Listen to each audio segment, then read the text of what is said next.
د الله جل جلاله له کوره وروسته یوازینی کور چې بې له دعوت او غوښتنې په ډاډه زړه ورتلای شي او هغوی دې په هر ځل لیدو خوشحاله کیږي، هغه د مور او پلار کور دی. دا هغه کور دی چې ورتګ ته هیڅ د دعوت ضرورت نشته. هغه له اخلاصه ډک ځای چې آن کیلي او اختیار له تا سره وي. هغه کور چې ستا لیدو ته هر وخت سترګې په لار وي. دا هغه کور دی چې ستا د ماشومتوب خوږې خاطرې هلته خوندي وي.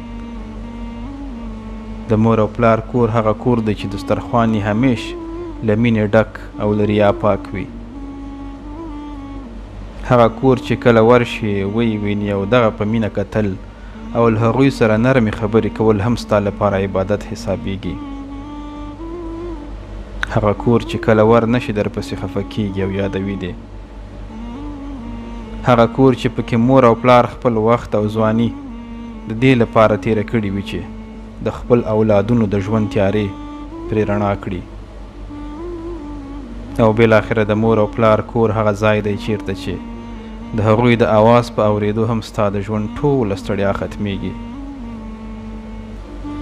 د الله جل جلاله له کوره وروسته د مور او پلار په کور کې ډیر سکون پروت دی. په خپل وخت د دغو سپېڅلو کورونو په قدر پوه شئ، ځکه نن سبا ډیر ژر ناوخته کیږي. السلام علیکم ورحمة الله وبرکاته.